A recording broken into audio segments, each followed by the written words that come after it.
자, 지금부터 공부하는 여기 파트는 바로 어디냐면 페르시아 제국이 발전하다라고 해서 여러분이 어디냐면 지금으로 따지면 중동이라 생각하면 돼요. 중동이 어디냐? 다른 말로 따지면 메소포타미아 지역.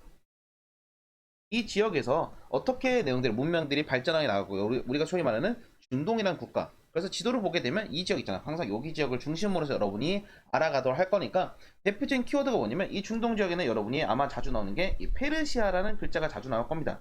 페르시아 나라. 그리고 그 외에 하나 더 있다는 뭐냐면 우리가 저번에 많이 공부했던 이슬람. 이 두 가지가 가장 중요한 키워드일 거예요. 그래서 이 메소포타미아 지역, 티그레스 강이라든가 유프라테스 강 주변에 있었던 두 개의 국가, 페르시아라는 나라가 아니면 이슬람, 이 두 가지의 문화라든가 문명들이 어떻게 발전해가는 과정인지, 그리고 좌우의 여러 서양이라든가 동양, 그래서 중개무역, 특히 그래서 무역 얘기도 많이 나올 거예요 여러분. 그래서 이 정도의 키워드를 중심으로 해서 어떻게 나라들이 발전해 나가는지 우리가 몇 가지 교과서의 중요한 키워드라든가 글자를 위주로만 한번 공부를 나가보도록 합시다. 자, 첫 번째, 가장 처음에 시작은 어디였냐? 아시리아라고 했어요. 근데 아시리아는 솔직히 말하면 그렇게 중요하진 않아. 근데 최초라는 키워드가 제일 중요해. 최초. 그나마 제일 처음으로 이제 이 지역을 통일한 건 맞았는데 금방 멸망해요. 통치가 안 좋아서. 그리고 나서 중요한 이 첫 번째 통치 국가가 바로 뭐냐면 아케메네스 왕조 페르시아라고 합니다. 이름부터 우리가 머리가 아파지도록 짜증이 나긴 하지만 아케메네스 이 왕조의 페르시아가 우리가 말하는 페르시아라는 나라의 가장 최초의 이미지를 만들었기 때문에 가장 중요하게 먼저 가르치는 부분일 거야. 그래서 아키메네스 왕조에 따라오는 사람이 누구냐? 바로 다리우스란 이 왕인데 아주 누구다? 뭐라냐? 여기 나와 있잖아. 나는 위대한 왕 중에다 나는 관대한 왕이다라는 이미지를 가지고 다른 사람들을 아주 잘 다스렸다고 합니다. 그래서 이 아키메네스 왕조 엄청 발전했어. 발전해서 수많은 키워드가 있으니까 여러분 쭉 보되 이 아케메네스 왕조의 다리우스 왕이 바로 그 다음에 누구를 공격하냐면 서양의 국가였던 그리스 페르시아 전쟁에서 어마어마한 전쟁이 일어났었는데 아쉽게도 실패했다? 뭐 아쉽다라고 말하지 모르겠지만 어쨌든 실패하고 나서부터 이때부터 페르시아가 몰락하기 시작해요. 근데 이 파트는 여기서 많이 가르치기보다는 서양사 할 때 더 많이 자세하게 할 거니까 넘어가도 괜찮습니다. 그래서 아케메네스 왕조의 특징으로는 여러분이 다리우스 왕 여기 아마 잘 나올 거니까 여러분이 잘 봐두길 바래요. 넘어가서 그렇게 아케메네스 왕조 망했어. 그리고 나서 잠깐의 중간에 약간 위치했던 나라가 여기 있는 파르티아라고 있는데 솔직히 말하면 파르티아도 그렇게까지 중요도는 좀 떨어지긴 해요. 그냥 간단히 말하면 굳이 좀 시험에 어렵게 나온다면 동서무역률을 장악해서 중개무역을 했다 정도에는 중간 단계의 나라다 보니까 그냥 그런가 보다 넘어가도 되는데 그 다음에 있는 왕조는 바로 여기 넘어가는 사사왕조 페르시아는 그래도 조금 중요합니다. 왜냐면 사사왕조 페르시아 같은 경우는 파르티아를 멸망시키고 한동안 꽤 오랫동안 나라를 유지했던 페르시아 왕조였거든. 그래서 이름도 페르시아라고 되어 있는데 앞에 있는 아케메네스라는 이름을 따고도 이번에 사산의 이름을 따르기 때문에 페르시아의 정신을 계속 이어간다라고 할 수 있는 거야. 그래서 아케메네스라든가 사산왕조 둘 다 비슷해요. 그래서 여기는 특정으로 요거 아마 잘 나와요. 조로아스터라고 해서 특정한 종교를 가졌는데 이 조로아스터가 왜 중요하냐면 다른 수많은 여러 가지의 종교에도 영향을 많이 미쳤거든. 그래서 여러분이 조로아스터 다른 말로는 배화교라고 부르기도 하는데 불을 상징했다. 불, 파이어, 불 이런 거 있잖아. 이런 거라던가 이런 그림 같은 거 나오면 이게 조로아스터교라던가 이런 부분들 아마 얘는 또 국교를 삼아가지고 특히 중개무역 이런 거 잘 나오니까 그리고 같이 라이벌 국가 비잔티움 제국 이런 것들 관련돼 있으니까 여러분이 같이 한번 나눠서 기억하면 될 겁니다. 정리하면 어떻게 되냐? 아케메네스 그리고 그 다음에 파르티아 그 다음에 여기 나와 있는 사산왕조 이렇게 나라가 정리가 되니까 여러분이 똑같이 페르시아 그러니까 여러분이 이렇게 기억만 하면 되고 물론 앞에 있는 아시리아도 있긴 있어. 근데 이거는 중요도가 조금 떨어진다. 이것도 중요도가 좀 떨어진다. 그래서 여러분이 중요한 거는 이 두 개의 왕조의 특징들이라든가 어떤 부분들이 있었는지 한번 잘 공부해서 기억하면 충분할 겁니다. 자, 그렇다면 그와 동시에 아까가 중동이었다면 중동 말고 중동과 가까운 나라가 어디 있어? 우리에게 카레로 유명한 나라 바로 인도잖아. 인도 지역에서는 그 비슷한 시기에 어떤 나라들이 있었냐 하게 되면 인도 같은 경우 여러분 제일 중요한 키워드는 요거야. 불교. 특히 종교라는 파트가 상당히 중요하기 때문에 인도 아마 시험 문제 나오게 된다면 아마 종교에 관련된 여러 가지 문제가 나오게 될 겁니다. 물론 인더스 강에 제일 처음 했던 인도 문명 같은 게 제일 원래 4대 문명 얘기했어야 되긴 하지만 카스트라든가 이런 것도 있잖아요 여러분이 인도에 있는 브라만교 이런 것도 있었는데 그런 것들을 극복하기 위해서 만들었던 종교 바로 불교라는 종교가 상당히 중요해요. 그래서 불교가 어떻게 발전했는지 우리가 지금도 영향이 있잖아. 그래서 제일 처음에 등장한 왕조 바로 뭐냐? 마우리아 왕조라고 있을 거예요. 마우리아 왕조. 마우리아 왕조 세트가 누구냐? 아스카 왕이라고 있을 거예요. 마우리아 왕조의 아스카 왕이 쭉 여러 가지 내용들 다 중요하긴 하지만 그 중에 중요한 키워드가 바로 뭐다?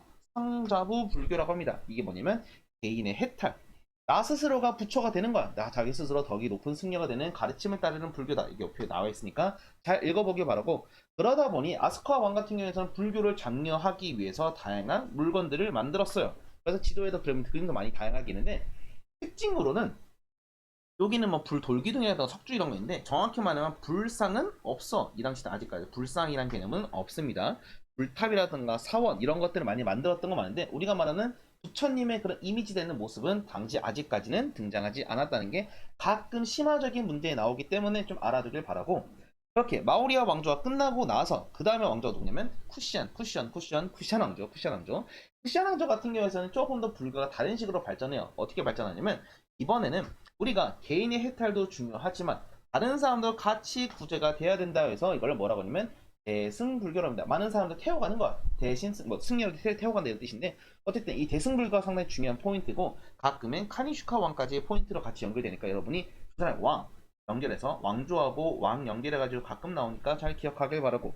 그리고 불교의 특징 부분했잖아. 아까 말했던 상자부 불교하고 대승불교 차이점 있으니까 잘 기억하고. 특히 쿠션 왕조에서 또 중요한 게 뭐다? 바로 뭐냐면 드디어 서양과의 만남 간다라 미술이라고 해서 여기는 헬레니즘 문화 이거는 나중에 서양 살 때 다시 한번 얘기할 거긴 하지만 간다라 미술이라고 해서 훨씬 더 약간 서양스러운 그림? 약간 동양의 느낌이 같이 뒤섞인 건데 지금의 우리나라에 있는 바로 어디에도 석굴암이라든가 이런 데도 영향을 미쳤기 때문에 여러분이 상당히 잘 중요하게 기억할 만한 거라고 생각이 들어요. 만약에 시험이 좀 어렵게 나온다면 이렇게 불교를 두 가지로 구분할 수도 있겠지. 위에는 대승 그리고 밑에는 상자부 불교라고 해서 여러분이 이렇게 불교가 지금은 나눠져 있다라는 것까지 알아두면 정말 금상첨화로 충분히 다 알고 있다고 넘어갈 수 있을 거야. 그랬는데 이런 불교가 시간이 지나면서 불교가 더 어떻게 더 바뀌냐? 불교보다 더 커다란 종교가 나타나요. 바로 뭐냐면 지금에는 힌두교라는 아마 인도에서는 지금 거의 대부분 사람들은 힌두교를 믿고 있습니다. 그래서 굽타 왕조라는 이 왕조가 이제는 힌두교라는 새로운 종교로 나타나게 되는데 힌두교는 여기 나오는 찬드라 굽타 2세 때 상당히 발전하게 돼요. 그래서 나라 이름과 왕도도 가끔 연결되잖아. 근데 이 힌두교가 왜 등장했냐면 당시에는 수많은 신들이 많았는데 그 신들을 다 포용하기 위해서는 힌두교가 상당히 중요했던 것 같아요. 그래서 여러 가지 불교에 있는 부처님도 힌두교 안에 있는 신이야. 거기 힌두교 교리에서는. 그래서 쿠파 왕조는 자신들의 권위도 높이고 그리고 자신의 신에 비유하면서 힌두교를 적극적으로 보호하기 시작하는데 그러다 보니 힌두교에서는 여기 나와 있는 브라만 계급이라든가 해서 카스트 제도가 상당히 훨씬 더 심화되게 됩니다. 그래서 차별이 더 뿌리 깊게 돼서 현재까지도 상당히 많은 영향을 미치고 있다고 하고 거기에 관련된 법전이 만우법전이라도 있으니까 한 번쯤은 기억해두고 공부해두면 도움이 될 겁니다. 그래서 대표적인 신으로 뭐 시바신이라든가 다양한 신도 있는데 뭐 그런 것까지 다 외우면 우리가 머릿속에 터져버리니 그냥 그런 거보다 넘어가 되니까 여러분이 내가 지금 표시한 정도만 키워드는 알아두는 게 도움이 되겠죠. 그래서 구타 왕조에는 힌두교다. 그럼 구타왕조 하나 더 있다면 구타왕조는 또한 인도라는 나라를 만들게 되는 거의 되게 인도 고유의 문화가 발전하게 되는데 그 문화가 바로 뭐라고 하냐면 바로 구타 양식이라고 하게 돼요. 지금의 인도에도 상당히 여러 가지 분야에 영향을 미쳤기 때문에 인도 자체만의 그래서 구타 양식 같은 경우는 그 여러 가지 내용들 쭉 나와 있긴 하지만 여러분의 중요한 포인트란 뭐가 있냐면 바로 인도 그 자체의 색깔을 나타내는 거야. 인도에서 스타일을. 그래서 인도 고유의 기초가 강조된 그런 구타 양식도 가끔의 시험에 강조가 되다 보니 이런 문화 같은 파트에서는 여러분이 최소한 사진이나 그림을 딱 보면서 여러분 이해할 수 있는 게 좋아요. 당시 같은 경우는. 그래서 여러분이 사진과 그림은 문화와 항상 세트로 넘어가는 것들이니까 같이 연결해서 가면 될 겁니다. 프린트에 아마 정리가 되어 있을 거예요. 왕조에 따라서. 왕조 순서. 그래서 제일 처음에는 무슨 왕조다? 바로 제일 처음에 나는 아마 말이 꼬이네. 마우리아 왕조부터 시작해가지고 그 다음에 쿠샨 왕조. 그리고 세 번째로는 여기 있는 힌두교는 쿠타 왕조까지. 왕조가 발전하면서 어떤 불교가 있었는가 그리고 불교하고 마지막에는 힌두교 불교와 힌두교는 어떤 차이점이 있는가 그런 것들 아마 다 시험에 아주 잘 출제되는 부분들이다 보니까 여러분이 공부해서 포인트를 보게 되면 충분하게 넘어갈 수 있을 거라고 봅니다. 자 넘어가서 이렇게 하면 거의 중동에 있는 초반의 느낌은 끝나요. 그러면 숨을 돌려서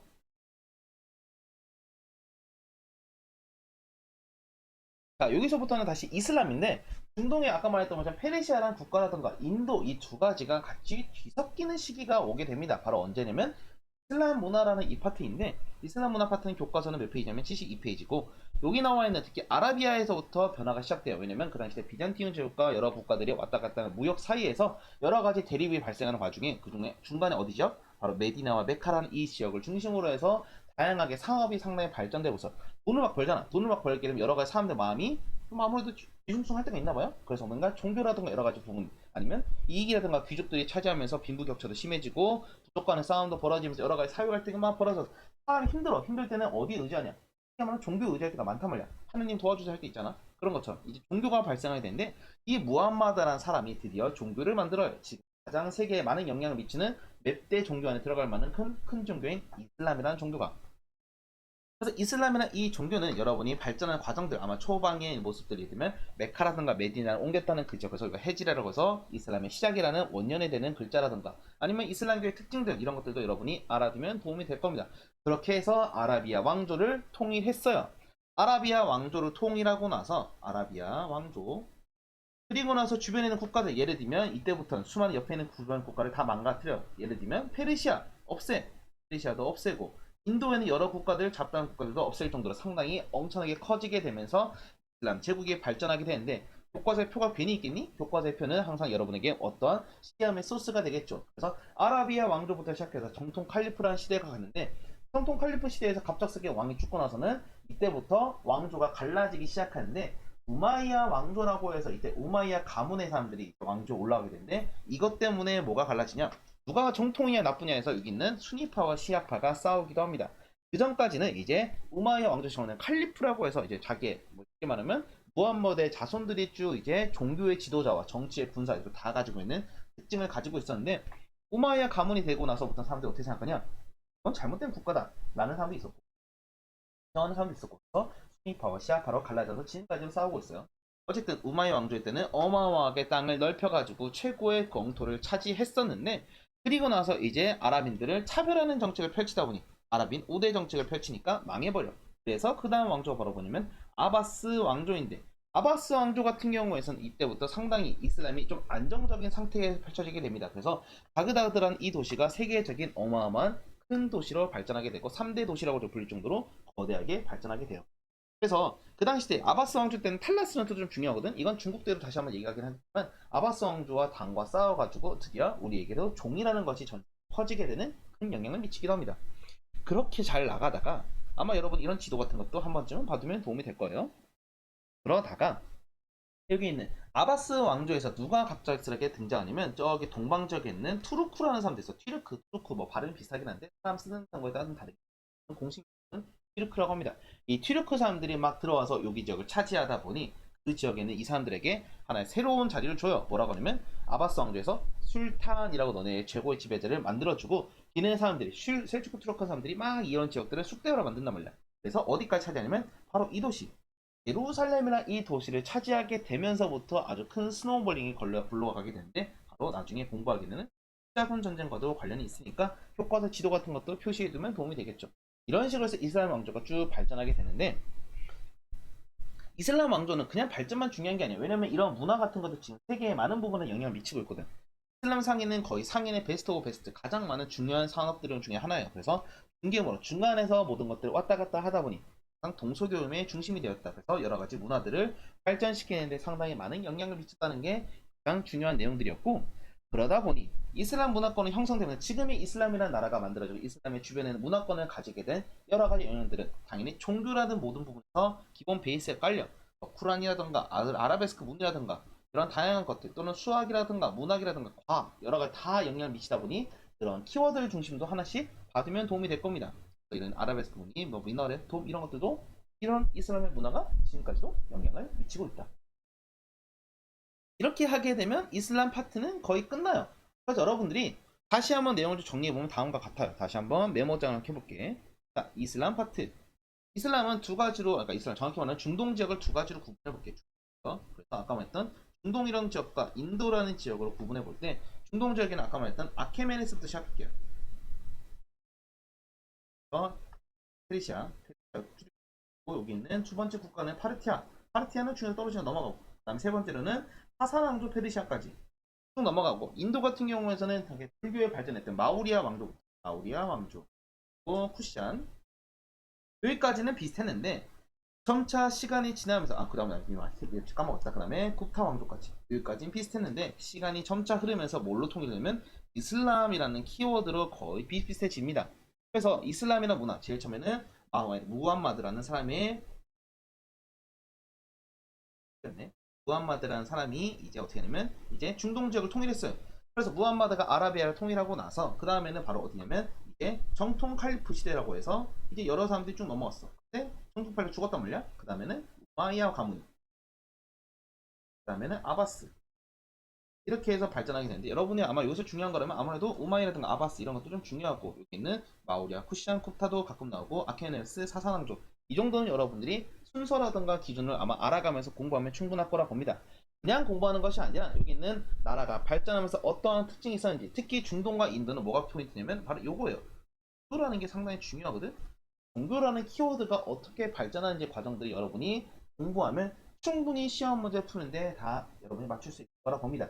중동을 이렇게 해서 한 17분? 16분 됐네? 이거를 정리하고, 나머지 두 덩어리가 진짜 커. 서양사하고 중국이 진짜 큰데, 또는 다시 한번 정리해서 한번 내용들을 나가도록 할게요.